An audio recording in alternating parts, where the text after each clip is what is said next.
Je bosse à 50%. Il y en a qui me disent je bosse à 30%, Fabrice. Je viens d'avoir des compliments et je vais avoir une prime parce que j'ai mieux bossé cette année. C'est juste que t'as arrêté de les faire chier, ouais. C'est une prime à ça. C'est une prime à ça.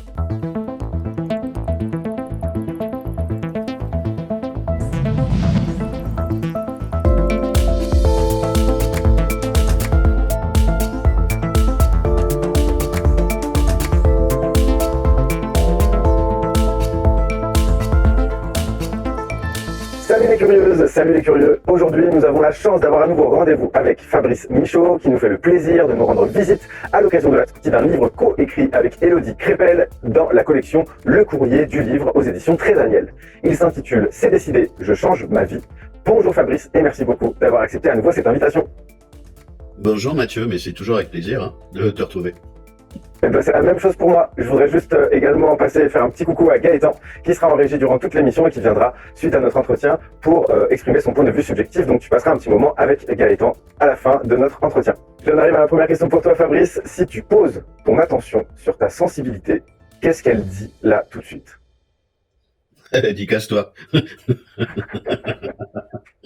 Casse-toi, c'est le bordel. Non, c'est un problème. Je dis que j'aime pas les émotions parce que j'en ai trop. Donc en fait, je l'évite. La sensibilité, c'est forcément lié aux émotions? Non, pas que, mais c'est du kinesthésique, c'est du biologique, c'est du neurocognitif, c'est les hyperesthésies dont on parle d'Abrowski. Donc tu as 5 pôles de sensibilité, mentale, émotionnelle, physique, physiologique, cognitif. C'est toutes ces dimensions, des hyperexcitabilités ou des hypersensibilités de Dabrowski, au-delà des 5 sens ou des 6 sens. Quelle réalité ça revêt pour toi dans ton ressenti? Tu as les 5 qui clignotent? Alors ça dépend si tu parles des 5 sens ou si tu parles des excitabilités. Des excitabilités. Alors si on prend celle physique, je suis toujours à 300 à l'heure en ayant le feu tout le temps, mais qui pourrait être confondu pour d'autres personnes avec du TDAH ou avec le H, mais j'ai du TDA. C'est le fait d'être en alerte tout le temps, de scanner tout ce qui bouge. Ça va être les formes d'empathie, donc des hyperexcitabilités cognitives, émotionnelles que j'aime pas du tout. J'ai plus les autres en tête sur le physique, sur l'émotionnel, sur des formes de créativité. Ça m'aide. Tant que j'ai pas d'émotions qui me dérangent, parce que j'en ai trop qui me dérangent tout le temps. Est-ce qu'il y a justement une sorte de saturation dont tu essayes de faire fi? Donc tu as une partie de ton disque dur qui est toujours occupée par ça, mais t'as pas envie de savoir, c'est ça?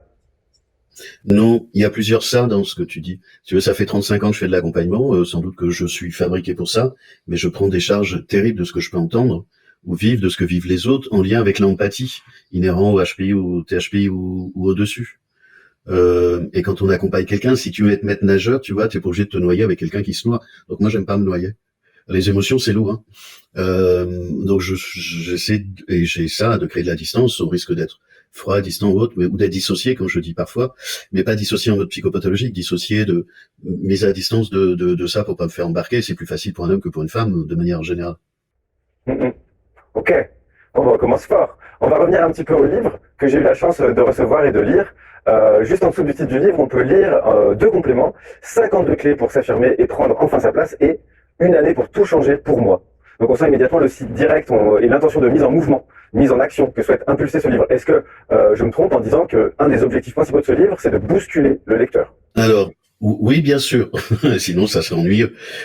Et avec Élodie, on est tombé d'accord tout de suite sur la page que nous a proposé Très Daniel sur la page de garde, la présentation, de faire un pas de côté. Donc, il parle en fait des gens.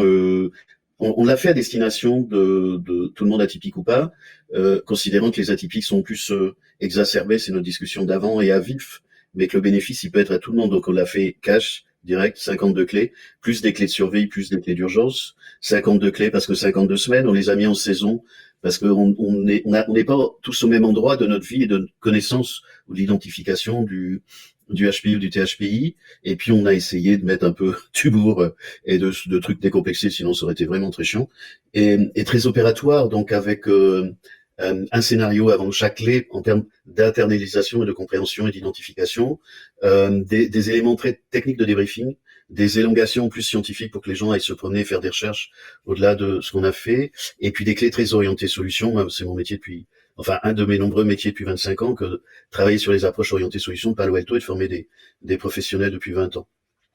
Donc, beaucoup des bouquins, si tu veux, sont très orientés problèmes. On te parle des problèmes. Or, parler des problèmes, c'est un peu comme gratter des boutons, c'est pire après qu'avant. Donc là, on a voulu plutôt parler des solutions, c'est-à-dire que identifiant les problèmes, aller sur des solutions, sur des pistes de solutions, sur des champs disciplinaires, et être vite rapide, direct, pour que chacun puisse lire ça un peu comme un almanach tout au long de la vie. Et puis, surtout, on a fait une bonne découverte qui n'était pas prévue. Alors là, je l'ai pris, je suis dans mon 3e bureau au bord de la mer. C'est qu'on a demandé à l'éditeur que ça soit le prix le plus bas possible. C'est-à-dire qu'on n'y est pas allé pour l'argent. Je sais pas si on aura des sous même avec. Bon, on a eu des avances sur recettes, mais je sais pas. On verra. En tout cas, c'est pas notre intention du tout. Normalement, le prix c'est en gros 19-20 euros minimum. Et l'éditrice qui nous accompagne, Marie, qui était vraiment adorable, on a fait un beau travail de collaboration. Elle nous a dit, bah vous savez, aujourd'hui c'est difficile d'aller en dessous de 16 euros. Le papier a doublé, c'est très compliqué. On verra ce qu'on peut faire. Et en fait, il y a 1 an ou 2 ans, le prix le plus bas, c'était 14,90 qu'elle nous avait dit. En fait, elle a réussi à le descendre à 14,90. Donc vraiment, on a voulu en faire un livre accessible. La conclusion qu'on en fait, mais on n'en a pas discuté, c'est qu'en fait, c'est un format un peu comme un bouquin de poche. C'est un peu plus gros qu'un livre de poche. Donc tu peux l'emmener à la montagne ou à la plage. Donc il est super épais. Et en fait, on est vraiment ravis du produit, là, du produit de sortie, à la fois sur la qualité de l'imprimeur, parce que c'était l'enjeu, et sur le format. C'est un bouquin qui est pas encombrant, donc on peut amener au ski, à la plage ou ailleurs. On ne l'a pas demandé comme ça, c'est comme ça qu'on l'a reçu. On en déduit que c'était la contrepartie de la proposition de l'imprimeur, et vraiment on est ravis. Et on a d'excellents retours sur le format du bouquin. On voulait que ce soit un bouquin accessible, mais on n'avait pas envisagé qu'il pouvait être accessible par son format. Donc on peut dire finalement que c'est un livre qui est fonctionnel dans le fond et dans la forme. Ouais, en fait, Ok. oui. On a d'excellents retours. On a d'excellents retours, et puis on peut le lire vraiment comme un almanach, c'est ce qui se faisait pour les personnes plus âgées. Et on peut rentrer n'importe où. On a fait des entrées, des paliers intermédiaires avec les saisons, parce qu'il y a des fois les clés sont pas appropriées, c'est pas le bon moment, il n'y a pas le contexte, ça le permet pas, ou c'est trop abrupt. Mais en tout cas, ça permet d'anticiper, de réfléchir et de se poser des questions atypiques ou pas. Hmm.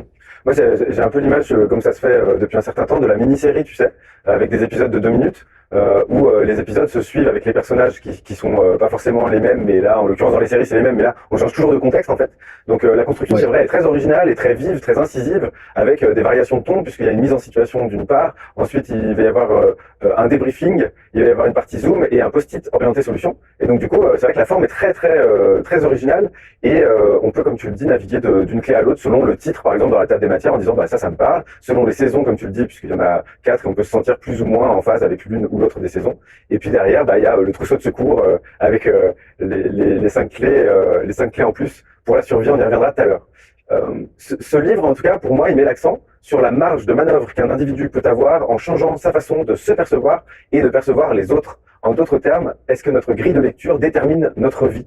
Est-ce que c'est ça la question qui est posée d'une certaine façon? Bien sûr que la grille de lecture détermine notre vie. C'est-à-dire que là, je reviens sur l'orientation solution. Et c'est-à-dire que tu changes la grille, tu changes de point de vue. Tu vois, si tu as le malheur d'avoir des problèmes de santé, tu vas voir des professionnels de santé, tu changes de professionnel, tu changes de maladie, tu changes de préconisation. C'est super important d'aller questionner nos paradigmes, nos croyances, nos représentations, parce elles orientent la manière de voir le monde. Ce qui est le cas d'orientation solution. Alors on pourra peut-être en parler de ce modèle de Palo Alto, mais c'est du post-structuralisme. C'est-à-dire si tu crois que les gens sont nuls et cons, il y a des chances qui s'alignent sur la croyance que tu as, ce qui peut être des problèmes éducationnels, qui peut toucher un certain nombre de gens, pas atypiques, mais aussi un certain nombre d'atypiques. Si tu penses que les gens sont intelligents et que même s'ils sont maladroits, ils essaient de s'en sortir, et il y a eu plein d'expérimentations et de travaux en psychosociologie depuis plus de 40 ans sur le sujet, et ben il y a des choses qui changent d'attitude et qui changent d'effet. C'est absolument étonnant. Donc on est toujours enfermé dans une cage de croyances, mais on peut décider de la taille de la cage et de la rendre plus grande sans être dupe. Que tout ça n'est que subjectivité. Tout ça n'est que subjectivité. Et quand on fait un travail d'accompagnement, y compris de soi à soi, c'est de la subjectivité. Oui, tout à fait. Je suis d'accord avec toi. Et puis même, justement, je reprends ton exemple de si on pense que tout le monde est con, mais il y a également, on peut arriver au même résultat en ayant peur d'être bête. Et donc du coup, on préfère que la connerie soit incarnée par les autres. Et ça, c'est encore plus retort parce que c'est pas directement, je pense que les autres sont cons, mais j'ai peur d'être le con de l'histoire. Donc du coup, je m'arrange pour être dans des contextes où je suis jamais le con de l'histoire et je m'étonne d'avoir que des cons autour de moi. C'est aussi un chemin pour y parvenir. Enfin, d'après ce que j'en ai compris. Je pense que con, qu'un terme générique, j'en parle des fois, c'est pas, ça m'amuse pas, hein. Moi, quand je parle des cons, je parle des gens qui sont bêtes et méchants. C'est-à-dire qui ont une volonté de nuire. Tu peux même plus discuter. Moi aussi, je peux être con. Il y a pas, enfin, il y a pas d'autre là-dessus. Hein, je suis le premier à le penser. Mais si tu veux, quand tu parles de bêtes, c'est pas la même chose. C'est que beaucoup d'atypiques, comme c'est un sujet anthropologique, ils se reconnaissent pas dans la communauté humaine dans laquelle ils se retrouvent sur Terre et qui serait mieux sur une autre planète. C'est plus une notion de décalage. Tu vois, en fait, c'est derrière ces mots-là, il y a tout un champ d'interprétabilité, de représentation. Je vais faire si tu veux bien, une parenthèse là-dessus. C'est un sujet. Il y a tellement de choses que j'aborde très peu. Il y a tellement de choses à dire. Mais là, je prends ma casquette thérapeute Palo Alto et orientation solution. En fait, on parle, c'est générique, hein, le on. Si tu écoutes les langages à la télé, à la radio, et c'est aussi un sujet en thérapie narrative sur lequel je suis formé, c'est du langage non spécifique. Le langage non spécifique est destructeur. Des gens qui se maltraitent avec un langage non spécifique, à grande maille. Tant qu'on descend pas sur la contextualisation de la spécificité, on peut pas aider quelqu'un. Non spécifique, ça veut dire avec des quantités d'interprétabilité. Moi, je bouge au mot près dans les structures de langage. On peut pas aider les gens parce que ça veut dire une chose et son contraire. L'essentiel du langage, qui est du langage politique, tu vois, du politiquement correct, c'est du boulgui-boulga, c'est n'importe quoi. Ce qu'on trouve aussi dans les organisations, c'est du langage non spécifique. En gros, tu l'habites comme tu peux, ça n'expose pas parce que tout le monde a peur. Et ça, c'est destructeur. Donc les gens qui sont en souffrance beaucoup, sur du psychologique, mais en particulier les atypiques qui peuvent être exacerbés, c'est beaucoup lié au langage non spécifique. Donc je corrige régulièrement les gens sur leur langage. Mm-hmm. Ouais, bah merci de cette parenthèse. Et c'est vrai que quand je dis la peur d'être bête, c'est en fait, je rectifie. Ce serait l'envie d'être une bonne personne qui pourrait faire apparaître des comptes tout autour de soi, parce que on se jauge à l'aune de ses performances et de sa droiture. Et donc pour être sûr d'être quelqu'un de bien, il faut bien avoir des gens un petit peu dysfonctionnels autour. Sinon, on sait plus. Donc il y a cette gymnastique qui peut être trouvée dans certaines façons de se considérer et de considérer les autres pour se préserver d'une mauvaise image de soi. On est entouré de cons pour se rassurer. Mais bon, après ça c'est que mon éclairage à moi. Je le prends, Alors, tu vois, c'est subjectif. la solution, si tu veux, c'est de se décorréler des autres. Parce qu'on a une double échelle négative, une double injonction paradoxale négative. Ce qui était un truc de Palo Alto aussi, de Paul Václavic. Double injonction paradoxale négative. C'est au regard de ce que tu disais de l'échelle du perfectionnisme, on n'est jamais assez bon. Donc c'est assez dommageable d'une échelle pour un certain nombre inatteignable.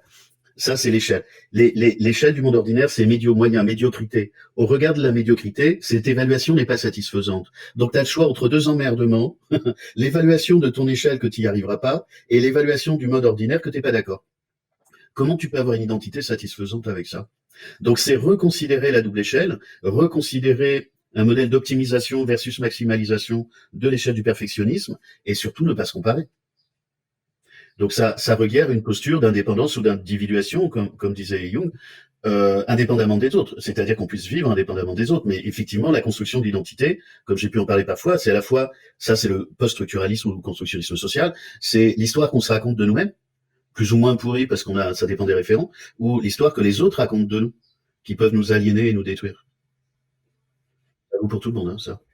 Le mot d'individualisation est vraiment très fort puisque j'ai l'impression que d'une certaine façon, culturellement, on le confond avec l'individualisme à plein d'égards, c'est-à-dire que s'occuper de soi, s'intéresser à son fonctionnement, apprendre à se connaître, faire attention à ses besoins, s'écouter, s'exprimer, ce sont des choses qui vont être caractérisées d'individualistes, d'égoïstes, alors que derrière, en fait, finalement, on peut trouver le chemin de l'individuation de cette façon également. Est-ce que tu aurais quelque chose à nous partager là-dessus? Non, je suis d'accord avec toi. Je suis d'accord avec toi, c'est-à-dire que c'est l'individuation et l'intégration, c'est alors vérifier aussi les frontières, ça s'oppose pas aux autres. Quand bien même ça les dérange, mais ça on s'en fout un peu, hein, ça serait le but. Et de vivre indépendamment des autres. Si t'as une pâquerette et un chêne, si tu veux, je vois pas pourquoi la pâquerette prendrait ombrage de la taille du chêne. On a tous notre place quelque part. Sur la question de la place, si tu veux, parce que c'est toujours un truc récurrent et on a fait une clé avec Elodie. La place, elle est pas dehors, hein. La place, tu la prends, puis surtout, elle est à l'intérieur. La place, elle est autoportée. Tout le monde s'en fout de nous, hein. Il y a personne qui va nous offrir une place. Évidemment, comme beaucoup d'atypiques, on aimerait bien que quelqu'un vienne par magie nous prendre, reconnaître notre intelligence, nous ranger quelque part et nous dire waouh. Bien sûr, il y a toujours un truc comme ça. Pas pour tout le monde, mais pour beaucoup, bah, ça peut arriver, hein. Ça peut arriver. Mais c'est pas gagné, c'est-à-dire qu'on peut passer notre temps à perdre notre temps. Est-ce que, à titre personnel, toi, tu as déjà vécu justement des changements de grille de lecture? Est-ce que dans ton existence, tu as l'impression d'être passé par plusieurs grilles de lecture? Est-ce que ça a un intérêt de connaître plusieurs grilles de lecture et lequel, selon toi, ou lesquelles? Euh, Ça dépend du niveau de pénétration de tes grilles de lecture. Euh, C'est-à-dire qu'il y a à la fois les grilles de lecture ou les niveaux de désintégration d'Abrowski, c'est-à-dire que tu meurs et tu ressuscites dans ta vie et tu es une autre personne. Ce genre de choses est beaucoup plus fréquent dans le monde des THPI quand je parle de métabolisation versus résilience. Moi, la personne que je suis aujourd'hui n'a rien à voir avec la personne que j'étais il y a 20 ans, il y a 40 ans ou plus. Mais rien à voir. Je ne suis pas la même personne. Pourquoi? Je sais pas. Bah, si, pour le dernier mouvement, en tout cas, j'ai pété en vol et une autre partie de moi, un dragon est sorti, il est jamais rentré. Donc j'essaie de polisser les dragons pour pas bouffer tout ce qui bouge. Et être un peu respectueux, faut juste pas trop venir me chercher. Mais j'ai jamais été comme ça. L'essentiel de ma vie, je n'existais pas, tu vois. Je savais pas me défendre, je comprenais pas. Je suis à des années-lumière de la première partie de ma vie. Donc, tu vois, il y a des transformations majeures qui est mue, mais j'avais aucune idée de la personne que je suis aujourd'hui. Et après, les changements de paradigme, c'est beaucoup le travail intellectuel qui m'a aidé depuis tout le temps. Je passe ma vie à lire des bouquins. Et enfin, j'ai un certain nombre d'études, mais si tu veux, c'est très neurotypique, quoi. Tu vois, c'est très neurotypique. Il y a des choses, faut aller les chercher, ça va pas assez vite, c'est très consensuel. Du coup, ce que je me dis, c'est, tu me dis, il y a 20 ans, j'étais carrément pas la même personne qu'aujourd'hui. Et j'aimerais Ouais. savoir si néanmoins, celui que tu étais à ce moment-là, qui ben, n'existait pas vraiment, néanmoins, il a dû quand même se fabriquer quelques outils notamment d'observation, d'analyse, d'anticipation. Est-ce que ces outils-là sont toujours présents pour toi aujourd'hui? Est-ce que tu les utilises de la même manière, si jamais ils existent? Oui, ils existent, mais fois 1000. Fois 1000. Avec les avantages et les inconvénients. Voilà, c'est-à-dire j'ai lâché les chiens et j'ai pas vu le plafond. Mais voilà, l'essentiel de ma vie, j'étais sous contrainte. De ma responsabilité aussi, hein, liée à des environnements particuliers, mais euh, sous contrainte. Est-ce que tu Ce regrettes qui cette peut être. explosion, est-ce que tu regrettes cette explosion, ce lâchage de dragon, ou est-ce que tu l'appelles de tes vœux, ou est-ce que c'est un truc entre les deux? Quand tu l'exprimes, on dirait que c'est quelque chose, tu sais, que comme des gens qui vont avoir des éveils de Kundalini ou des phénomènes qui se passent sans la volonté de la personne et qui du coup vont trop vite. Non, non, c'était pas trop vite. Tu sais, moi, la vitesse, ça va jamais assez vite, hein. Donc c'est toujours trop lent. Non, ce que je regrette, c'est de pas avoir été identifié étant jeune. Tu vois, j'aurais pas eu les yeux bandés dans un monde qui est pas le mien. Donc faut identifier les enfants le plus tôt possible. Et c'est pas une manière de construire un ego, c'est une manière d'avoir une interaction plus écologique avec soi-même. En fait, on est enfermé dehors, atypique. On est enfermé dehors de nous. C'est-à-dire que tu as un truc équidistant, c'est une double anthropologie. On ne comprend pas les autres, homologues, les peuples autochtones, hein. C'est pas pour être méchant, c'est le niveau du décalage. Et on ne comprend pas la personne qu'on est. C'est le bordel, tu vois. Double anthropologie, équidistant. C'est-à-dire si on veut comprendre la personne que l'on est, il faut comprendre les autres, il faut avoir une acceptabilité de la personne que l'on est, avec une acceptabilité pour une part des autres. Il ne s'agit pas d'être adapté à tout, hein, mais d'être lucide en tout cas, et de savoir comment on va naviguer avec les deux. Mais si on perd l'un, on perd l'autre. Donc c'est surtout d'être identifié. Moi j'ai pu être maltraitant, aujourd'hui je peux être maltraitant si je le désire. Euh, Avant je pouvais être maltraitant parce que j'étais totalement maladroit et je comprenais pas et j'étais assez malheureux. Qu'est-ce qui a occasionné pour toi ce changement de paradigme? Est-ce qu'il y a un élément déclencheur du moment où les dragons sont sortis? Des histoires personnelles. Ok. Mais je ne vais pas Euh, plus loin. ouais, ouais, j'entends. J'ai reçu le message, t'inquiète. Qu'est-ce qui fait, selon toi, que l'on puisse rester bloqué dans une grille de lecture qui nous rende malheureux? Puisque j'ai l'impression que le livre s'adresse quand même aux gens qui ont une grille de lecture dont ils ne peuvent plus et en même temps dans laquelle ils se sentent coincés. Alors, ce sont des grilles de lecture, des grilles de vie. Tu vois, il y a plusieurs niveaux d'intégration, de dommage de la grille de lecture. Il y a les grilles de lecture dans le champ social, externe, interne. Donc on peut être, si tu veux, le façonnage des grilles de lecture, je reprends tout ta question, ça peut être fait par le volet éducationnel, générationnel, transgénérationnel. Ça c'est pour la partie génétique, et la partie épigénétique, c'est l'éducation et comment ça s'est passé dans la famille, dans la fratrie et avec les parents, en bien ou en pas bien, et en incluant la maladresse dans le pas bien. Après, il y a le hasard de la vie, des gens, des amis. C'est purement, enfin, quand je veux dire du hasard, avec tout ce qu'on peut dire d'interprétabilité, du hasard, des synchronicités, des fréquences et des choix qu'on fait dans la vie ou pas. Il y a, est-ce qu'on suit nos petites voix intérieures ou pas, au risque de déranger l'environnement. Et comme souvent, on veut être aimé, on s'aliène totalement au point de plus savoir qui on est, et qu'en fait, on fait vivre un double, un faux self qui n'est pas nous. Donc, qui conduit à des dommages psychologiques, médicaux importants. Et puis, parce que tu sais plus faire autrement, t'as pas de voie alternative. Et ça dépend de l'âge après pour la détection. Plus tard t'es détecté, plus les dommages peuvent être importants ou le réveil douloureux. Est-ce que, du coup, je vais aller un petit peu chez moi pour te dire pourquoi je posais cette question dans un premier temps. En gros, ce que je me dis, c'est que notre grille de lecture, donc c'est notre façon de voir le monde et c'est les lunettes avec lesquelles on regarde, c'est les filtres avec lesquels on va regarder la réalité. Et on va en tirer une certaine dynamique, une certaine structure de regard. C'est-à-dire, on va regarder le monde et on va en tirer certaines conclusions. Il y en a un paquet qui sont là régulièrement dans notre vie et ça se répète, ça se répète, ça se répète, ça se confirme, ça se confirme, ça se durcit, puisque si on a 50 fois la même preuve, on finit par croire que c'est vraiment objectif, alors que ça reste subjectif plusieurs fois. Et donc du coup, je me dis, dans les accompagnements que je propose et dans le livre tel que je l'ai reçu, j'ai l'impression que ce sont les personnes qui n'en peuvent plus des filtres qu'ils ont mis sur leurs lunettes, dont ils ne sont pas conscients que ce sont des filtres, mais ils ont l'intuition qu'il pourrait se passer quelque chose d'autre. Et donc c'est une hésitation entre tout changer et rien changer, sachant que généralement, ce qui va se passer, c'est que justement les deux vont danser pendant un moment avant que ça cède d'un côté, qui sera le changement. Est-ce que tu me suis dans ce que j'avance? Ça va? Oui, oui. C'est pour ça qu'on a fait des saisons. Il s'agit pas de tout faire péter. C'est pas une solution. Puis si ça doit péter tout d'un coup, de toute façon, ça se fera tout seul. Soit ça se fera tout seul parce que on est tellement allé au bout de bout que ça explose, ou parce que ça sera un choix, ou parce que ça sera à l'âge. Des choses dont je commence à avoir des éléments que je cherche depuis 10 ans. C'est qu'est-ce qui se passe à la crise de la cinquantaine. Et depuis 10 ans, je t'expliquais qu'il y avait les plâtres qui se mettaient la gueule et qu'on attaquait les parpaings. Ça fait un peu juste quand même comme explication. Et je savais pas dire quelque chose d'autre. Depuis pas le dernier ping-pong du week-end dernier, mais celui d'avant qu'on a fait avec Gaëtan. En fait, j'ai commencé à parler du fait que les atypiques, donc ça j'en parle depuis longtemps, ne font pas de crise d'adolescence. Ils ont une posture de parentalisation, ils sont parents de leurs parents pour sauver les parents, ou voir l'arbre générationnel. Et qu'en fait, la crise de 45-50 est une crise où ça s'effondre, mais en fait, ça vient rechercher l'enfant qu'on a été et ce qu'on a abandonné.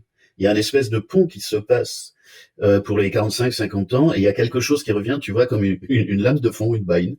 Là, je suis à Royan, donc il y a des baïnes à Royan. Et en plus, on a sur le ping-pong Marika qui est venue témoigner, qui est une amie qui vient de décéder, je suis très malheureux de ça. Malika qui a un doctorat de biologie en Australie, qui travaillait sur tous ces sujets-là.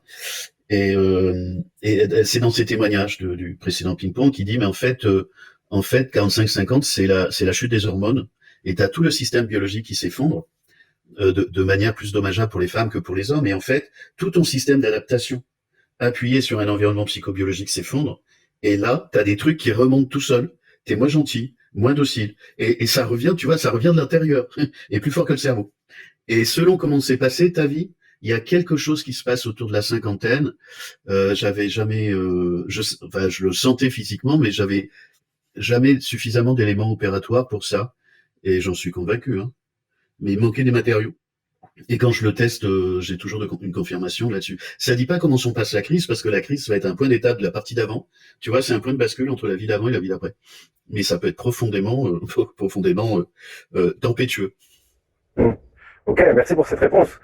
Du coup, bah, moi, je suis pas allé chercher des études particulièrement ni chercher l'angle biologique. Je vais là où ça m'amène dans ma grille de lecture justement du moment. J'ai l'impression que les personnes atypiques, à un moment donné, elles sont devenues adultes trop tôt et elles restent enfants trop tard. Et donc, il y a quelque chose une explosion à un moment donné qui donne cette double réalité, devenir adulte trop tôt et rester enfant trop tard, parce qu'au moment de l'explosion, c'est comme si on avait mis notre enfant sous cloche pour plus qu'il prenne un seul coup et qu'on était devenu adulte pour faire face à la situation. Donc, on devient solitaire trop tôt, une individualité trop tôt. On se retrouve seul à poil et c'est tellement violent que c'est traumatique. Donc, on a l'impression que on connaît l'altérité, mais on la connaît de façon traumatique. Et de ce point de vue-là, ça fait un point de départ un peu bizarre. C'est-à-dire que dans la marche des choses, alors je fais ça rapidement, mais dans la marche des choses, si tu veux, c'est comme si pour moi, la société, la famille, le groupe était censé prendre la suite du ventre maternel. Donc on sort du ventre maternel et on arrive au sein d'un contexte qui est censé prendre le relais, nous protéger de certaines justement chutes violentes. Et quelqu'un d'atypique pour moi, c'est quelqu'un qui a subi cette chute violente très tôt, de façon précoce, un accès traumatique et précoce à l'altérité. Et derrière, ça fait qu'on met son enfant sous cloche et qu'on devient avec un regard adulte. Et ce regard adulte, en fait, il n'est pas adulte comme on l'attend. Une trajectoire normale, pour moi, c'est d'arriver dans un contexte qui nous protège comme un ventre et qui va nous demander petit à petit de sacrifier l'enfant qu'on est pour devenir un adulte comme la société l'entend. Donc on sacrifie son enfant intérieur pour devenir un adulte avec un attaché case et puis faire les horaires qu'on nous demande, etc. Et comme nous, on a mis notre enfant sous cloche, eh bien, j'ai l'impression que à un moment donné, on va pas avoir d'autre choix que de sortir son adulte réellement, puisque là, c'est un adulte de substitution, c'est comme un grand frère. On a fait sortir du chapeau pour protéger l'enfant qu'on était. Et on doit sortir l'adulte et l'enfant en même temps, j'ai l'impression. Mais c'est un petit peu ça le délire. Pour moi, une personne atypique heureuse, c'est une personne qui est à la fois adulte et enfant avec la même intensité et qui peut se garantir la sécurité de l'adulte autour de l'enfant qu'elle arrive enfin à assumer. Comment c'est pour toi? Je le sens un peu comme ça, bien. Ça me va. Ça, c'est un vrai sujet. J'en parle parfois de la dysynchronie inversée pour les adultes. La dysynchronie de Jean-Charles Terrassier. Donc, il y a un décalage entre l'âge physique. Je mets en dessous, des fois, on dit que c'est pas bien de mettre l'âge émotionnel en dessous, et l'âge mental. Tu vois, un enfant, il a 10 ans, émotionnellement, il peut flotter dans ses âges, et intellectuellement, il a 15 ou 20 ans. Dysynchronie de Jean-Charles Terrassier, ça c'est la dysynchronie interne. La dysynchronie externe, c'est d'aller passer sa vie avec des adultes ou des personnes âgées. Dysynchronie externe dans des interrelations sociales. Moi je parle de dysynchronie adulte, c'est que le véhicule continue continue à avancer, qu'on lui a rien demandé, et je constate toujours aujourd'hui qu'on lui a rien demandé, qu'il fait ce qu'il veut, que la partie émotionnelle, elle est plus ou moins stable selon ce qu'on a fait de sa vie, avec les avantages et les inconvénients. Et en fait, la partie cognitive est hors d'âge comme un bon cognac. Mais il y a quelque chose de cette exonération du temps, comme on en a échangé avec Philippe Guillemont sur ma chaîne. Ça, c'est pour la dysynchronie et un atypique adulte. Donc, je complète et je retourne dans ton sens. Un enfant HPI ou THPI, il va se diriger vers des adultes ou des personnes plus âgées. Un adulte HPI ou THPI a comme ami des gens qui ont 25-35 ans. Qui le niveau de son âge interactionnel, parce que ceux de son âge physique sont trop vieux et pas intéressants. Donc on voit les dysynchronies et les décalages qui est un problème pour les enfants, mais ça peut être un problème pour les adultes, de ce que les autres pensent d'eux, qui peuvent être très adultes, très raisonnés, et très enfants ou très immatures selon la carte qu'on peut utiliser. Un enfant HPI, et surtout THPI, inné, c'est un vieux sage. Plus il est THPI, plus c'est un vieux sage. Un vieux sage, c'est-à-dire qu'il a scanné ses parents dans les premières années de sa vie, et il peut avoir réglé leur compte aux parents entre 5 et 7 ans, en disant ils sont trop mauvais, ils tiennent pas la route. Avec des conclusions qui vont être très intuitives, personnelles. Donc d'enfants qui vont sauver leurs parents parce qu'ils considèrent qu'ils tiennent pas la route. Un adulte qui m'a dit il y a pas longtemps, mais en fait, le monde des adultes, c'est que des menteurs, des tricheurs, c'est n'importe quoi. Mes parents compris. C'est-à-dire qu'il va pas intégrer tous les niveaux de compromis, tu vois, socio-éducationnels, c'est brut de décoffrage. Techniquement, ils mentent, ils trichent, sont pas cohérents, sont pas congruents. 5 ans, 6 ans, 7 ans. J'avais déjà fait une fois une intervention. Ça me dit quelque chose. un gamin qui avait dit, non, c'est le père que j'avais, il m'a dit, ma fille, ah non, c'est deux choses. Ma fille, elle a dit à sa mère, je crois que c'est 6 ans, maman, si tu te comportes comme une gamine, on va pas s'en sortir. 6 ans. Et un autre qui m'a dit, un adulte, il m'a dit, à 5 ans, 6 ans, j'ai déparentalisé mes parents, ils étaient trop mauvais, ils étaient pas capables de tenir la charge. 5 ans, 6 ans, tu te rends compte comment tu vis avec tout ça, ou des enfants, alors plus les filles que les garçons, qui décident d'être bêtes, de pas être populaires, hein, pour pas se faire massacrer, pour pas se faire embêter, donc ils décident d'être bêtes. au niveau du corps social, au risque de finir par le croire et que ça produit de l'auto-hypnose. Donc ça crée des constructions. Donc ça, ce sont des enfants qui naissent adultes. Donc t'imagines bien qu'ils vont confronter les enseignants, qu'ils vont confronter les parents. Selon la place dans la fratrie et que t'es DHPI ou THPI ou pas du tout, des autistes, c'est un joyeux bordel à gérer. C'est dur la vie de parents d'extraterrestres comme ça. C'est super dur. Et ils n'ont pas forcément la tolérance ou la psychologie pour comprendre ce qui se passe. Ils peuvent être intransigeants, sauf à essayer d'interagir avec eux. Il faut leur parler comme avec des adultes. Sauf qu'il y a des moments, ils sont très enfants. Il faut leur permettre de vivre leur partie enfant. Beaucoup d'adultes atypiques n'ont pas eu d'enfance. Enfin, c'est pas l'enfance comme les autres, tu vois. Il y a pas de, tu flottes pas. D'ailleurs, beaucoup, plus ils sont THP au-dessus, trouvent tout ça ridicule. Les jeux ridicules, le jeu de ballon ridicule. J'ai entendu ça il y a pas longtemps. Ils disaient, à quoi ça sert de courir après un ballon? C'est ridicule. Ou les filles dans leur blague de filles. Donc ça, c'est l'enfant. Mais ça, c'est la manière dont va se construire un adulte. Mais quand tout ça revient en lame de fond, à la cinquantaine, et en fait, tu as besoin de décomplexer, de détendre, et les HPI, enfin de tous mes réseaux, leur monde interactionnel sont des jeunes adultes. C'est le même niveau de vivacité, c'est-à-dire que en gros, tu arrives à un âge, ton âge de vie, moi je dis que j'ai 45 ans, pas mon corps, hein, mais moi, mais je vais pas plus loin. Mais c'est le maximum, c'est-à-dire ton âge énergétique, c'est l'âge des interactions des gens avec lesquels tu te sens en face, tu vois, il y a une vivacité d'esprit. C'est pour ça qu'il peut y avoir aussi des analogies entre les générations Z, tu vois, qui dégainent vite, vu de loin, et des HPI. Il y a une énergie commune. À un moment donné, ça s'arrête, hein, bien sûr. Mais oui, il y a ces gros décalages d'âge qui peuvent perturber des gens, surtout s'ils ne sont pas identifiés, qui culpabilisent de tout ça. De se trouver enfant alors qu'ils sont adultes, mais non, on a plusieurs types d'âge. Ce sont comme des couches géologiques, tu vois, sur une falaise. Et forcément, ça expose à du jugement et de la critique. Eh ben écoute, à travers cette intervention, tu as fait plusieurs clins d'œil sans le savoir à plein de gens qui sont, entre autres, je me suis fait un clin d'œil direct par rapport à ce que tu évoquais de là les adultes, c'est pas crédible. Et j'ai un clin d'œil qui s'adresse à ma compagne par rapport à d'autres trucs que tu as dit, et un clin d'œil qui va vers Gaëtan, qui doit lui aussi avoir été un petit peu targeté par ce que tu viens de dire. Donc je suis très content, on a balayé large et ouais, je sens que, je sais pas, on est à un endroit significatif en fait quand on évoque ça. Quand on évoque cette multidimensionnalité. Et donc, ça va m'amener à ma prochaine question, et je sais que c'est quelque chose qui est abordé dans le livre, notamment à la fin, avec une clé qui est consacrée. Une des choses importantes, je crois, c'est d'accepter sa multiplicité. Est-ce que tu peux nous en parler, cette multiplicité-là, justement, d'avoir plusieurs âges en même temps, d'avoir peut-être plusieurs facettes à notre être. Parfois, on essaie de lutter contre ça. À quoi ça sert d'arrêter de lutter contre ça, selon toi? C'est quelle clé? Je ne sais pas tout en tête. C'est une des clés de secours. Alors attends, je vais chercher ça. Tac, tac, tac. C'est la numéro 4. Nous sommes plusieurs à l'intérieur et tout va bien. Ah oui. Alors, tu vois, dans ta question, j'entendais plusieurs interprétabilités. C'est pour ça que je retournais au bouquin. Alors, je vais répondre à celle-ci et puis je vais compléter. Nous sommes plusieurs à l'intérieur, c'est-à-dire qu'il faut savoir qu'on est en personnalité multiple. Et qu'on est juste normand, on n'est pas obligé de passer par l'hôpital psychiatrique. C'est-à-dire, j'ai un copain, j'en ai parlé quelques fois, il dit Fabrice, on est tous les 17 ensemble, on vient te voir en bus. Mais les personnalités multiples, ou les identités multiples, on a plusieurs profils de personnalité. C'est un sujet qui est un peu différent pour les personnes autistes qui ont des profils interactionnels sociaux qui sont pas forcément des personnalités, mais plutôt des devantures et des façades. Donc je mets de côté ça pour les personnes qui auraient de l'autisme. Et j'en ai plusieurs tous les mois. Mais on est plusieurs, c'est-à-dire que on a plusieurs types de profils, un peu avec comme nos cousins autistes, mais là où on a des choix, eux, ils sont un peu encombrés pour survivre avec ça. De gentils, de pas gentils, d'énergie qu'on peut avoir, et on peut avoir des jeux, je sais plus comment ils s'appellent, Idriss, et qui ont travaillé sur les profils de sous-personnalité. On n'est pas monobloc, ce qui serait peut-être la psychopathologie que d'être monobloc, justement.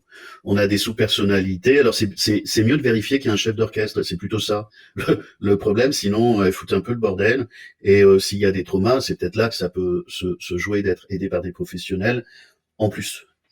Donc c'est ça, on peut avoir des fonctionnements différents, des états différents, ce qui met un peu de souplesse ou d'arbitrage dans la personne qu'on a envie d'être ou de devenir, y compris sur la question de la place. Tu vois, dans les mobilités, on n'est pas monobloc.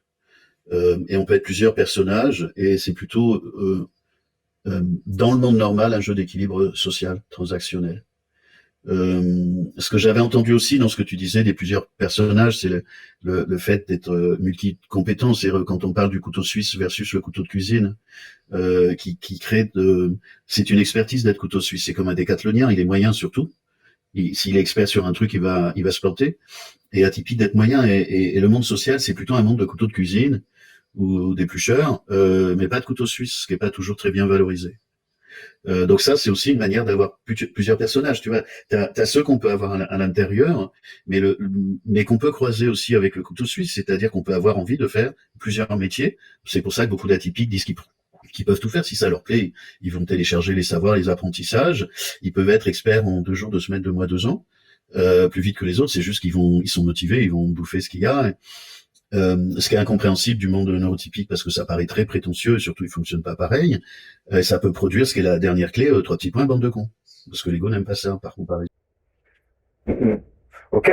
Il y a plein de choses dans ce que tu me dis, et notamment, je me dis, en fait, un des trucs que je remarque, c'est que quand on est atypique et qu'on ne le sait pas, ou qu'on ne s'en est pas emparé, qu'on ne l'a pas intégré, cette information-là, qu'on n'est pas allé se rencontrer avec ce fonctionnement-là, on peut internaliser son fonctionnement.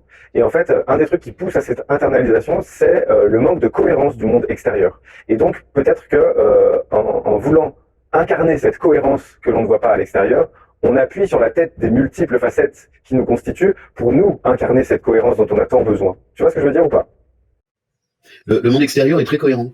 C'est le bordel, c'est incompréhensible, mais si tu vas chez les Inuits, les Papous, les Bushman ou autres, bah tout de suite tu comprends pas en fait. Faut un guide du routard. Faudrait faire un guide du routard pour neurotypique. Je le ferai pas parce que ça va agacer beaucoup trop de gens, mais j'ai de quoi le remplir. C'est pour ça j'ai fait une journée e-learning sur survivre en milieu hostile. C'est la seule journée c'est le seul programme où je m'excuse parce que quand même j'y vais pas avec le dos de la cuillère, mais parce qu'ils ont des circonstances atténuantes si tu veux.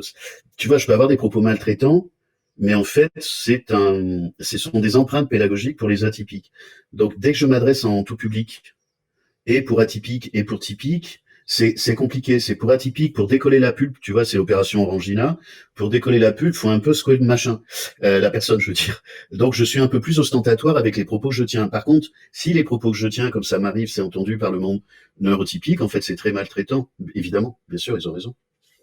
Donc ça, c'est un vrai problème pédagogique pour moi. Sinon, je vais être très très bisounours, très politiquement correct, ça n'a aucun intérêt pour aider des atypiques à comprendre que le monde neurotypique est cohérent. On peut voir tout ça en psychosociologie, on peut voir ça dans le bouquin de Carlos Tinoco, dont je parle régulièrement, les surdoués les autres, penser l'écart. Je le fais sur mon programme e-learning aussi. Tout ça est cohérent. C'est barjot, c'est étrange. Comme dit Carlos, ils sont pas totalement dénués de conscience sur le sujet, sauf qu'ils acceptent ce que nous on n'accepte pas. Tu vois, des trucs tout pourris, ils disent tu fermes les yeux, tu baisses la tête, tu prends tes sous et ça va se passer. Bah non, nous on va mourir. Ça me fait Et penser c'est pas de à... leur faute. Tu vois, c'est pas de leur faute. Parce qu'en fait, ils sont flippés, ils s'accommodent de ça, et peut-être qu'avec les moyens qu'ils ont, on ferait la même chose. Mhm. Ah oui, il y a, comment dire, il y a une réalité parallèle qui a toute sa cohérence, mais dont si on essaye, en fait on est écartelé, c'est ça que tu disais, équidistant tout à l'heure. Il y a une sorte d'écartèlement entre deux réalités, celle que l'on ressent comme émanant de nous, comme étant logique pour nous, comme étant notre réalité maternelle, on va dire ça comme ça, comme la langue maternelle. Et de l'autre côté, il y a un monde construit avec des choses qu'on comprend pas. Et en fait, c'est soit le monde est fou, soit c'est nous qui sommes fous. C'est un peu ça le truc. Et alors que le monde soit fou, oui, mais si tu veux, tout le monde est exposé à un environnement, on voit bien ce qui se passe aujourd'hui dans la société, ça rend fou. Et le monde où les gens font ce qu'ils peuvent, surtout ils ont peur, c'est surtout la peur qui les gouverne, c'est un peu l'objectif d'ailleurs pour les gouverner. Et comme ils ont peur, ils sont beaucoup plus prévisibles. Donc faut remettre ça dans un contexte sociopolitique, c'est pour ça que je dis que c'est anthropologique. On n'a pas le même système d'exploitation. On n'a pas la même carte mère. Ça n'a rien à voir avec le QI. Le QI, tu prends les bouquins, tu fais tes devoirs d'école comme à l'école, et puis tu peux gagner des points comme les devoirs à l'école. Le QI, c'est un truc scolaire. C'est un truc de points. Un typique, c'est pas un truc de points. C'est une manière d'exister. C'est pas la même carte mère. C'est pour ça que je dis que c'est un système anthropologique et que tu peux pas comprendre tant que t'as pas appris. Tu vas dans une culture, d'abord, t'apprends. Et ensuite, t'essaies de comprendre et pas faire de conneries. Bah là, c'est pareil. Est-ce que, du coup, tu pourrais nous parler des dangers qu'il y a quand même à internaliser son fonctionnement, c'est-à-dire qu'on comprend qu'on n'est pas le bienvenu avec son fonctionnement spontané, et donc on commence à intérioriser ce qu'on trouve important, ce qui serait logique pour nous, parce qu'on n'est pas accueilli avec ça. Et le fait d'intérioriser, ça veut dire qu'il y a de plus en plus d'écart entre ce que les gens perçoivent de nous, parce qu'on sait comment s'adapter, on apprend ça, et ce qui se passe réellement à l'intérieur de nous. Et donc du coup, on est de plus en plus déçus, parce qu'on nous comprend de moins en moins à l'extérieur, puisqu'on dit de moins en moins qui on est de façon spontanée. Donc il y a une sorte de cercle vicieux qui se met en branle, et j'ai l'impression que le livre essaye d'indiquer des sorties à ce cercle vicieux. Je me trompe? Non, non, c'est ça, et de mettre des focus sur des parties à des moments acceptables de la vie. Tu vois, quand t'es en famille, en couple avec des gamins et que t'es saturé jusqu'aux oreilles, ou que t'attends un bébé, et ben, t'as la tête qui est prise ailleurs. C'est pas le bon moment. Une femme enceinte, tu vois, par exemple, c'est pas le bon moment pour aller travailler sur ce sujet-là. Parce que il faut qu'elle soit en paix et stable pour l'enfant. Donc il y a des moments qui sont appropriés, d'autres pas. Quand t'as trop de champs de bataille, tu vas pas t'occuper de l'ado. C'est pour ça que les ados, globalement, ne veulent pas entendre parler du sujet. Faut intégrer ça avec eux avant 12 ans. Après, pour beaucoup, ils veulent plus. Sauf quand ils se cassent la gueule. Donc, quand tu parles d'internalisation, c'est de l'internalisation du monde extérieur et de ce que demande le monde extérieur. C'est ça que tu veux dire. Ce que je veux dire, c'est taire ces élans. Par exemple, c'est ne plus exprimer le fait que ça, c'est pas logique, qu'on aurait fait autrement, qu'on aurait envie de dire ça, qu'on aurait envie de faire ça, que plutôt que de rester le cul dans cette réunion, j'aurais envie d'être ailleurs, qui pense la même chose. Enfin, ce genre de choses-là. Et Ouais, alors, d'internaliser en fait je- la vraie vie qui émane de nous, de taire que notre voix intérieure devienne uniquement intérieure, plus du tout extérieure. Il y a une sorte de dichotomie entre les deux. ce que je rajouterais à internalisation, c'est automutilation, autodestruction, déni de soi. Tu vois, ça vient toucher l'énergie vitale. C'est plus que de l'internalisation. Enfin, ça parle d'internalisation, mais c'est de l'autodestruction. C'est un déni de soi. C'est de l'automutilation. Euh, c'est ne plus exister, en fait. C'est une petite mort. C'est une petite mort. Et tu sais plus qui est toi. C'est de la survie.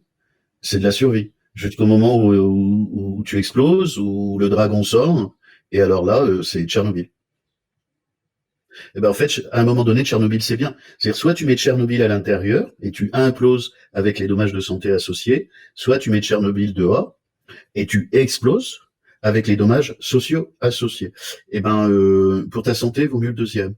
Et pour la santé de tout le monde, vaut mieux commencer le plus tôt possible à mettre des frontières, mettre des miradors, arrêter de te faire détruire, de te marcher sur les pieds le plus tôt possible. Donc l'identification peut permettre ça. Et pas croire que les gens sont maladroits, qu'ils sont gentils, enfin toutes ces conneries, pardon, hein, mais tu vois, ils sont gentils, il l'a pas fait exprès, j'attends de me faire détruire une deuxième fois. Non, non, non, non. Tu laisses rien passer du tout. Rien. On te marche sur les pieds, tu corriges. La personne l'a pas fait exprès, ben tu verras. Mais en tout cas, à partir du principe que tout le monde est gentil, va dans la jungle, part du principe que tout le monde est gentil, tu vas voir. Ça va pas durer longtemps. Hein. Le monde, C'est pareil dans le contexte, pardon, c'est pareil dans le contexte sociopolitique dans lequel on se trouve aujourd'hui. Hein. Je remets tout ça dans le contexte. Dans un autre espace, euh, dans un autre espace ou dans un autre temps, ça serait différent. La danse, elle existe partout sur Terre. C'est la même cartographie. Pourquoi? J'en sais toujours rien. Rien dont je sois sûr. J'ai des hypothèses, mais rien dont je sois sûr. Donc je sais pas. Par contre, la cartographie des surdoués atypiques, elle est partout dans le monde. C'est pour mon prochain livre en préparation.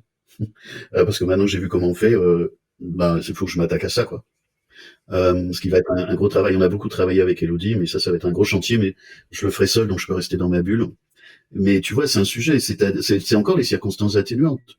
Si t'es dans un endroit où on vient pas te faire chier, où on tolère la différence, la singularité, mais on peut voir ça avec la psychiatrie, tu vois. Avant, les fous, ça n'existait pas, où ils restaient en société. Aujourd'hui, les fous, c'est la normopathie, hein, c'est une maladie grave, psychopathologique, contagieuse. Les gens veulent être normaux, tu vois, ils veulent être aliénés. Waouh. il y a, euh, il y a quelque chose dans ce que tu dis où moi j'ai l'impression que quand on se sent pas accepté avec des points de vue qui sont bizarres pour la plupart des gens, perturbants, pas ok, confrontants, percutants, trop, comme on entend souvent, il y a la possibilité que ça soit tellement des douches froides, l'accueil qui est réservé à nos élans, que du coup on va commencer à Ouais. mettre des flics un peu partout à l'intérieur de nous. Donc c'est bien pour sûr. rejoindre ce que tu disais dans l'automutilation, il y a le fait de se fliquer soi-même pour prendre pour dire je préfère quand c'est moi qui me flique plutôt que quand c'est les autres et que j'ai pas compris d'où ça venait, pourquoi c'était porté et il y a une sorte d'humiliation au fait de pas l'avoir vu venir. Donc on essaie de mettre des flics le plus possible pour anticiper toutes les situations de manière à ne pas être pris en plus par surprise. Ce serait voilà. Donc j'ai l'impression qu'en tout cas j'ai vécu un peu ça moi comme construction à un moment donné. Ben, on a tous ça en tant qu'atypique, c'est-à-dire que c'est pour ça qu'on veut tout le temps contrôler. Mais c'est Michael White qui a été un des cofondateurs avec David Epson de thérapie narrative. Michael, il était en Australie, au Dulwich Center, et c'est un atypique qui est mort en 2014. Il parlait du pouvoir moderne. Le pouvoir moderne, c'est ce que tu dis, dont a parlé aussi Michel Foucault, ou Deleuze ou Derrida sur la déconstruction du langage, dont je parle de temps en temps. C'est-à-dire que ou du panoptique, le panopticon, tu connais ça? Eh ben non. Le panoptique, c'est 18e siècle, 1700 et des brouettes. J'ai perdu le nom du mec, mais tu verras, tu fais panoptique, panopticon, Google Images. Et en fait, c'est un modèle de prison qui avait été dessiné au 18e. Hein. Cette prison existe réellement bon, faut que mon cerveau me le ramène. Le panoptique de Jérémy Bentham. Tu vois, il est gentil, mon cerveau. Hein. C'est Google. Jérémy Bentham. En fait, le panopticon, c'est un modèle de gouvernance qui est une dictature douce. Hein, ça s'appelle aussi une démocratie. Donc, en fait, tu as une prison en rond. Je t'explique le concept. Les parois de la prison, ce sont des vitres qui fait que tout le monde contrôle tout le monde. Dans le monde d'aujourd'hui, ça s'appelle un open space. Au milieu de cette prison, tu as une tour avec des vitres fumées. Tu as un mec. T'as un mec qui peut contrôler tout le monde, hein, ça pourrait être un nageur, parce que tout le monde contrôle tout le monde. Mais il y a encore mieux le mec, comme les glaces sont fumées, que les gens savent pas s'ils le contrôlent. Il se casse, il va prendre une bière, le système se contrôle tout seul.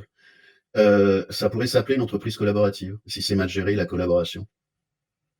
Donc, les trucs d'entreprise moderne et de pouvoir aujourd'hui où tout le monde contrôle tout le monde, c'est un métamodèle psychopolitique qui a été conçu par Jérémy Bentham, remis par la suite. Cette prison a été construite aux États-Unis, les gens qui écoutent la verront sur Internet. C'est un modèle de société pour que tout le monde contrôle tout le monde. Ça s'appelle le pouvoir moderne, dénoncé par Foucault et d'autres. Le pouvoir traditionnel, tu mets un flic derrière chaque personne et tu pends les gens en place publique. Là, tout de suite, t'as conséquence. Le pouvoir moderne, tout le monde contrôle tout le monde et tu vois pas la punition. Oui, ça fait penser aussi au discours de C'est la servitude volontaire de la Boétie. Ça va là-dedans aussi. exactement. Mais donc, ça correspond à ce que tu dis, c'est une internalisation d'un système policier. C'est la théorie du choc de Naomi Klein. Enfin, on en a discuté un peu avec Louis Fouché qui est venu sur ma chaîne. C'est une internalisation du pouvoir. C'est exactement ce que tu dis. Donc, les atypiques qui sont plus à cran à vif, ils internalisent le pouvoir moderne. Donc, c'est un livre, c'est un programme de libération nationale c'est-à-dire virer les virus qui nous ont pourri la vie, qu'on a bouffé sans le savoir. Bon, il y en a d'autres, hein. Puis les virus sont utiles aussi par ailleurs. C'est juste les dérèglements qui posent problème. Euh, Enfin, ça dépend du virus, hein, je ne vais pas aller plus loin sur le sujet de la santé euh, ou de la maladie. Euh, mais tu vois, il y a une internalisation qui est due aussi à ça. Et les atypiques, comme ils sont étrangers dans ce monde-là, ils sont embarqués dans le pouvoir moderne de conformation à un monde extérieur qui est déjà dans ce système-là. Mais s'il n'y avait pas de pouvoir moderne, on serait beaucoup plus tous autonomes et libres à autoriser les gens différents. Mais Mais ça, c'est la justement, différence invisible. ce que je trouve intéressant là-dedans, j'avais jamais pensé comme ça, mais je me dis que et on avait parlé aussi la dernière fois de réacteurs nucléaires à l'intérieur des personnes atypiques, et on peut dire que heureusement justement il y a ce réacteur parce qu'au bout d'un moment il y a une surchauffe, et cette surchauffe, alors elle peut être suffocante pendant une période de vie qui n'est pas confortable, mais elle amène à sortir les dragons comme tu dis à un moment donné. Et là cette libération elle fait tellement de bien qu'on reconnaît toute la pertinence de cette période de surchauffe et de panique un peu générale où il y a les alarmes qui sonnent dans tous les sens et on sait plus quoi faire jusqu'au moment où ça pète. Et c'est vrai que c'est libérateur de s'autoriser à péter, mais on le ferait pas si jamais on n'était pas obligé de le faire. Donc heureusement que c'est nucléaire à l'intérieur. J'ai envie de dire ça. Je sais pas si ça te va. Ben, oui, oui, ça me va bien sûr. C'est-à-dire que atypique est gouverné centralement par le premier cerveau qui est le ventre. Et comme on en a échangé avec Philippe Guillemont, l'intelligence n'est pas dans le cerveau. Elle est plus énergétique, c'est autre chose, elle est dans le corps. Neurotypique est plus gouverné par la tête et donc plus centré par la tête et le cognitif. Non pas que atypique n'est pas un fonctionnement de la tête, mais c'est le feu de la centrale nucléaire qui vient mettre le feu dans la tête. Et que évidemment que le QI c'est intéressant, évidemment que le cognitif c'est intéressant, pour autant qu'on le garde dans l'espace où il a du sens et qu'on n'en fasse pas une clé multiprise. ce qui est un peu le cas aujourd'hui. Donc c'est pour ça qu'il y a un cœur de réacteur. Neurotypique n'a pas de cœur de réacteur, c'est pas ce que c'est. Il peut avoir des émotions et se mettre en colère. Mais comme je dis parfois, alors ça va être grossier, il faut mettre des parenthèses, c'est un moteur d'avion de chasse dans une Clio. Bah, tu pètes les circuits électriques. Hein. D'où les problèmes de santé, d'où l'échange qu'on a eu avec le docteur Elfer sur ma chaîne, maladie auto-immune, et neurodiversité, maladies rares, des trucs qui n'existent pas. Les atypiques font des trucs qui n'existent pas.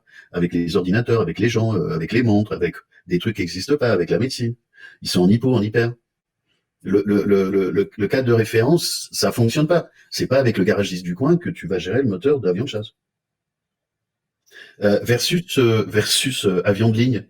Pour typique, moi j'ai vu des gens HQI où THQI est exceptionnel en termes de puissance cognitive, exceptionnel, mais typique. Typique dans la manière dont ils vivent leur vie, exceptionnel dans la manière dont ils déploient leur puissance cognitive sans les encombrements des atypiques. Enfin, c'est pas du tout la même chose. Tu rentres la partie performance cognitive, ils sont comme des gens normaux en termes d'intérêt, de vie, de valeur, de cohérence, congruence ou plein de choses, tu vois, d'acceptabilité sociale et organisationnelle.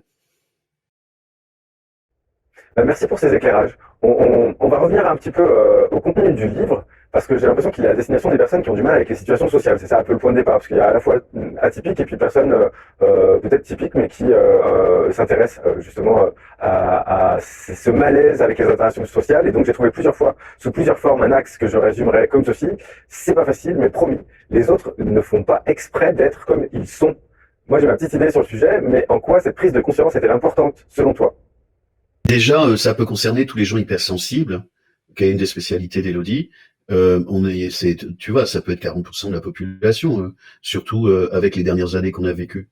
Donc, en termes d'acceptabilité sociale, ça c'est un premier niveau. Et j'ai perdu ta question.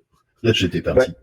Ma question, elle est sur le fait que le livre a beaucoup ce message de dire les autres font pas exprès d'être comme ils sont comme ça. Il faut l'accepter. C'est une condition au fait d'aller plus loin, en fait. C'est d'accepter que les autres font pas exprès d'être comme ils sont. Alors non, alors oui, non, on va essayer d'être gentil quand même. On va essayer d'être gentil. Alors ça exclut pas d'être lucide. C'est-à-dire que pour les atypiques, il y a beaucoup plus de situations où les autres le font pas exprès, qu'ils le pensent. Donc faut pas exclure ça. Ils le font pas exprès parce qu'ils ont peur. En fait, très souvent c'est de l'ego qui a peur et qui génère un effondrement sur la personne. C'est-à-dire, t'as des gens gentils, t'as dit un truc auquel ils s'attendaient pas sur eux, et là ils s'effondrent et là ils te bouffent la tête. Y compris des amis qui disparaissent en 24 heures. Effondrement. Donc c'est-à-dire que c'est l'animal égo qui est touché à des endroits qu'il pensait pas qu'il pouvait être touché, il a aucune sécurité. Tu vois, on a tous des espaces circonscrits de connaissance de soi, et moins tu te poses des questions sur toi, plus t'es vulnérable. Donc c'est un spectre en fait sur ils le font pas exprès. Plus souvent ils le font pas exprès. Plus souvent ils ont des circonstances atténuantes quand bien même ils sont maltraitants. Et pour une part ils sont pas dupes de ce qu'ils font, et pour une part ils sont d'accord avec ça. Donc ils le font exprès. Parce que c'est la manière dont ils vivent leur vie. Tu vois, c'est un spectre. Et de la manière dont ils vivent leur vie, font de la merde, font des trucs pourris, sont traîtres, sont méchants. Ils vont te voler des choses, ils vont te piller. Et en fait, là, ils le font exprès. Mais jamais personne ne les a arrêtés. Parce qu'on est dans un système social, et on a la même chose dans les entreprises, où on fait pas de vagues. Ça autorise le mouvement de tous les prédateurs. Pas de vagues. On est dans une société, pas de vagues, qui autorise tout. Ben, c'est dégueulasse. On n'est pas égaux, tu vois. Il peut y avoir la notion d'égalité, mais jamais de la vie, tu vois. Le violeur est égal à la personne violée? Ben non. Le tueur est égal à la personne tuée? Ben non. Ben, ça n'existe pas l'égalité. C'est un fantasme, c'est une aliénation. On n'est pas tous au même niveau, faut le mériter. Donc c'est ça, il y en a qui le font exprès. Mais si on met ça de côté, tu vois, y compris les tordus, les pervers et autres, mais il y a quand même dans le monde ordinaire des gens qui font pas trop exprès, ou alors qui vont se retrouver dans des états d'eux-mêmes qu'ils ne connaissent pas. Et là, ils sont en mode survie comme un animal. Donc c'est pour ne pas exclure ces étapes-là, ou des gens pour lesquels c'est leur type de fonctionnement, qu'on peut trouver inacceptable, mais vu de chez eux, ils n'ont pas été exposés à ça. J'ai l'impression aussi, d'une certaine façon, que des zones qui sont allumées chez moi mais qui ne sont pas conscientisés chez l'autre, bah, l'autre, quand il marche sur cette zone-là chez moi, il n'est pas au courant puisqu'il n'a pas conscience de la sienne propre à cet endroit-là. Tu vois ce que je veux dire ou pas? Oui, mais tu parles de allumé, tu parles de courant, donc c'est pour ça que je rigolais. T'es allumé parce que t'as le courant qui est branché et non pas le courant qui est branché. Mais il y a aussi une forme d'initialisation. C'est-à-dire que ça veut pas dire qu'ils voient pas, mais ça veut dire que ça s'allume pas. Ils sont pas initialisés. Ils peuvent le voir, ça a aucun impact. Ok, c'est pas une zone sensible, quoi.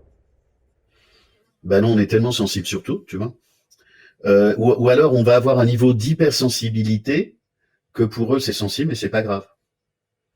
Tu vois, vont être à 1 ou 2 sur 10 alors que nous on est à 50 sur 10. Et ça, ils conçoivent pas, ils trouvent. Alors, si c'est les femmes, elles vont se faire emmerder avec leurs hormones, hein, bien sûr. Ou on va leur dire qu'elles sont bipolaires, hein. C'est toujours intéressant. Ça arrive, hein, mais pas autant qu'on le dit. Et si c'est les hommes, ben, on va se faire attaquer sur le fait qu'on est trop ceci ou pas assez cela. Pas assez tolérant, trop réactif, tu vois, les trucs à la con. Est-ce que tu aurais des tuyaux à nous donner pour comment on fait pour prendre la responsabilité de sa sensibilité quand elle est exacerbée? Qu'est-ce que ça représente pour toi? Est-ce qu'il y a des façons d'accélérer ça ou de le déclencher? Je sais pas. C'est quoi une sensibilité exacerbée? Tu vois, c'est très subjectif, le exacerbé. C'est ce que tu viens, oui évidemment, c'est jugeant par rapport à une normalité, mais c'est ce que tu viens de dire en disant c'est du 50 sur 10 pour les autres. Ah oui. Alors, il faut voir si faut le recontextualiser. Est-ce que c'est ponctuel, est-ce que c'est accidentel ou c'est générique?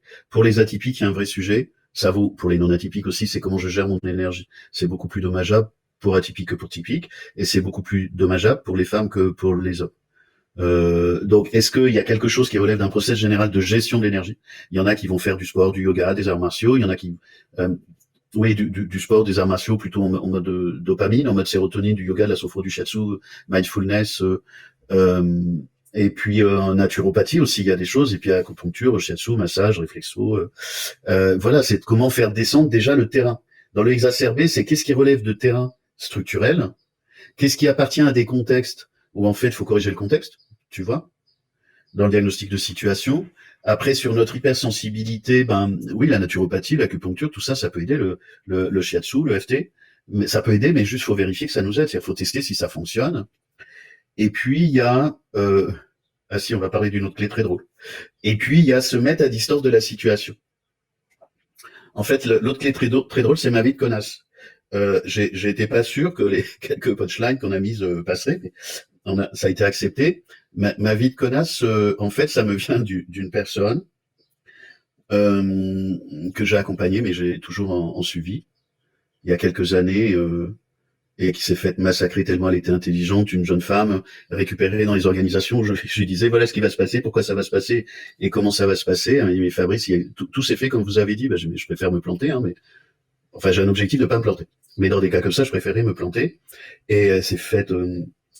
Et je lui ai expliqué plein de trucs. Et il y a un an, je prends de ses nouvelles. Et je lui dis comment ça va. Elle me dit mais ça va très bien. Maintenant, je suis dans ma vie de connasse. Et je l'ai eu il y a pas longtemps. Elle m'a dit non, Fabrice, c'est pas ma vie de connasse, c'est ma vie de counasse. C'est encore plus joli. Et en fait, à l'époque, je lui dis mais comment vous avez fait? Ben, elle me dit j'ai pris tout ce que vous m'avez dit et j'ai changé mon modèle. Tu vois, ça répond à tes questions de tout à l'heure sur le changement de carte et de paradigme. Et en fait, bah, enfin, elle est devenue plus compétente que moi dans sa vie de connasse. Elle est directeur d'une grande région d'un groupe international aujourd'hui, hein. Et elle tient. Et bon, j'essaie pas de donner trop d'informations. Et j'ai dit, bah, vous faites quoi maintenant dans votre vie de connasse que tout va bien? Ben, elle me dit, j'arrête de sauver tout le monde, les prédateurs. Dès qu'il y a un cheveu qui bouge, je bouffe les mollets. Dès qu'il y a des trucs un peu sensibles, je fais la blonde, l'abruti, ça marche très très bien parce que il y en a qui le croient. Les gens, je les teste tous. Je me laisse plus faire. J'ai des stratégies à plusieurs niveaux. J'ai mis les barrières. Dès qu'il y en a qui m'agressent, je saute dessus. Et sinon, je choisis mes combats. Et j'ai gagné 30% de mon temps de vie. Alors, c'est évidemment vie de connasse, là, une fois de plus, c'est de mettre une empreinte. Hein.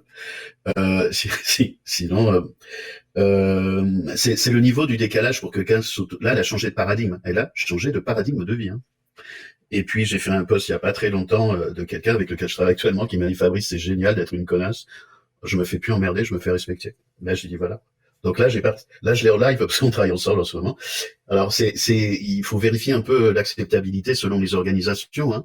C'est-à-dire, je vais plus sauver les gens parce qu'ils ont besoin d'être sauvés, qu'ils vont dans le mur, que ça va être très grave, parce qu'on va pas demander l'autorisation, parce qu'avant, je le faisais, on disait que c'était moi le problème parce que j'avais prévu un truc, là, c'est de la pensée magique, hein. Comme j'ai annoncé que ça allait mal se passer, donc si ça s'est mal passé à cause de moi, faut être gratiné quand même. Donc, il y a ça. Il y a le fait tu disparais, il faut savoir comment tu apparais. T'arrêtes d'aider les prédateurs. Tu vas chercher les éléphants. Tu sais, c'est l'éléphant dans le salon. C'est le truc que tout le monde sait, dont personne ne parle. Et le premier qui en parle, il se fait cramer. L'éléphant dans le salon ou dans la chambre. Et surtout, tu crées un espace entre toi et la situation. Parce que ça aussi, c'est un invariant. C'est que tout ça est un grand cirque. C'est une pièce de théâtre. Mais quand tu as compris que t'es pas obligé de jouer le rôle qu'on t'accorde, ce qui est le cas de la majorité des gens, ils se prennent pour le rôle qu'ils jouent. C'est juste une arnaque, une grande pièce de théâtre. Tu leur changes de fonction et ils jouent. Tu vois, t'as des gens, ils sont gentils, tu leur mets des galons, ils deviennent cons. Cons, bête et méchant, hein, pour moi.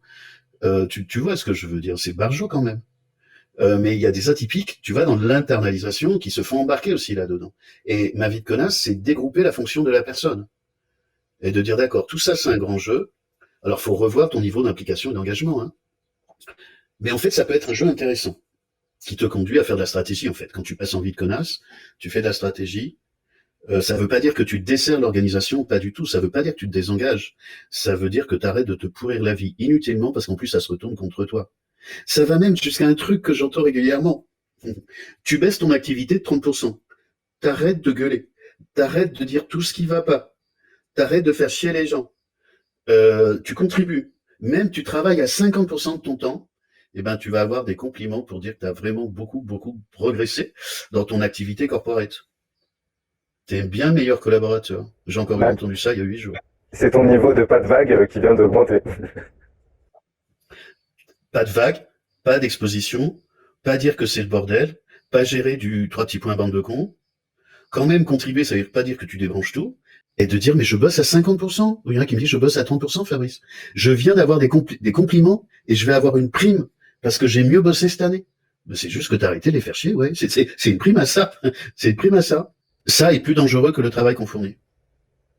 Il y a, dans ce que tu dis, il y a la thématique de l'identification. Un des avantages que je trouve au fait d'avoir plusieurs grilles de lecture qui fonctionnent dans notre vie, c'est qu'on n'est pas identifié à la seule qu'on connaisse comme étant la seule possible. Et donc du coup, pareil pour les rôles qui peuvent être les nôtres, j'ai cette image-là de si je choisis quel costume j'ai envie de mettre selon la situation parce que justement je joue, c'est pas la même chose que si le costume vient sur moi parce que j'ai pas le choix et c'est celui-ci et il y a que celui-ci de toute façon que j'ai dans ma garde-robe. Les autres, je les ignore royalement, je veux pas savoir lesquels c'est et à quoi ils pourraient me servir. C'est le seul que je veux porter. Ouais. Et plus on a de costumes, plus c'est dérangeant, tu vois. Moi, j'ai au moins 9 métiers parce que j'en ai d'autres dont je parle pas.